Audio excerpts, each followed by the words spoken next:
دانش آموزان عزیز صبح بخیر. این مدیرتون است که صحبت میکنه. زیاد وقت کلاستون رو نمیگیرم. فقط میخوام اعلام کنم که از امروز تغییراتی در دروس شما رخ خواهد داد.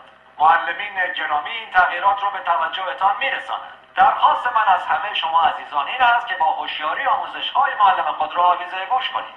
مطمئن هستم که شما هم برای خود و هم برای کل مدرسه افتخار آفرین خواهید بود. با تشکر.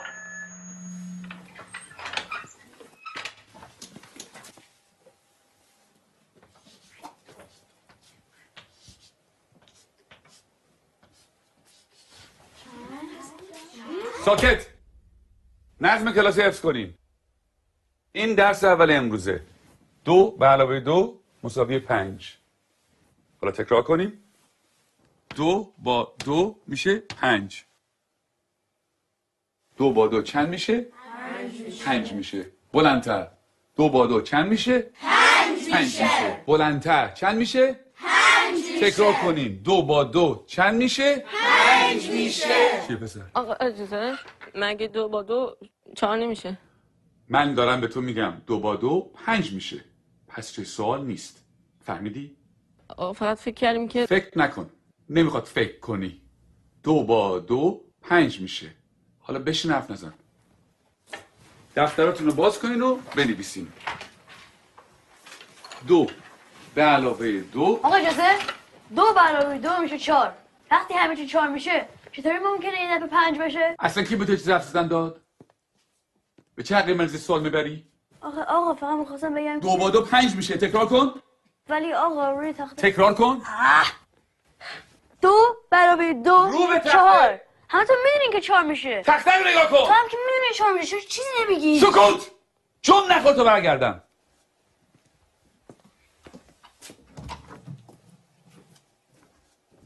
چکش بابا میخوای همه اونجا در سر بندازی. خیلی عصبیش کردم یا پدرشو در میاره. این دانش آموز فکر کنه از همه بهتر میدونه. خیلی روش زیاده. بگو ببینم پسر 2 با 2 چند میشه؟ آقا اجازه 4 میشه آقا. شنیدی؟ باورتون میشه؟ این دانش آموزان از ممتازترین دانش آموزان مدرسه‌ان. الگوی این مدرسه‌ان. یه ذره از اینا یاد بگیریم. بگیم ببینم 2 با 2 چند میشه؟ آقا اجازه 5 میشه آقا. آفرین. اینجا پسر.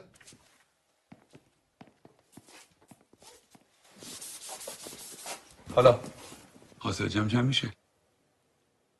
جواب سعید رو بنویس.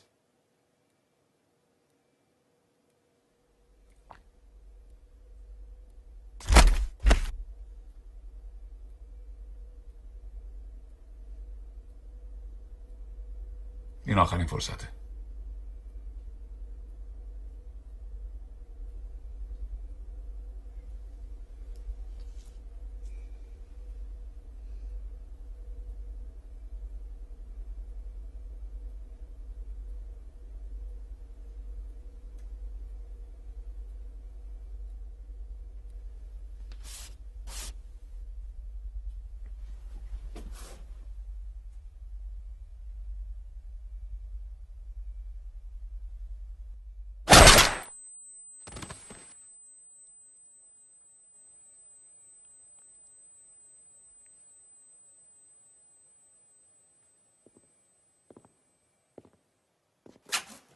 خب کسی دیگه هم هست که درس امروز رو نفهمیده باشه؟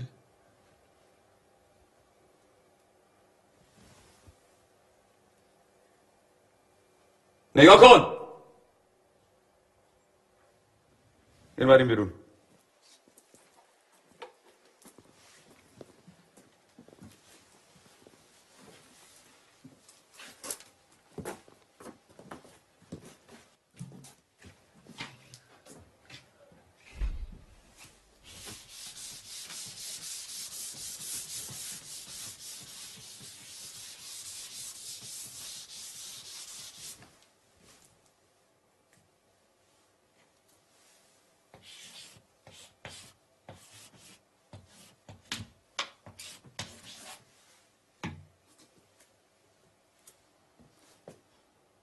دفتراتون رو باز کنه بنویسین. 2 به علاوه 2 مساوی 5. همینطور که بنویسین تکرار کنین. 2 با 2 چند میشه؟ 5 میشه. چند میشه؟ 5 میشه. بلندتر چند میشه؟ 5 میشه. بلندتر چند میشه؟ 5 میشه. بلندتر چند میشه؟ 5 میشه. چند میشه؟ 5 میشه. 2 با 2 5 میشه. تکرار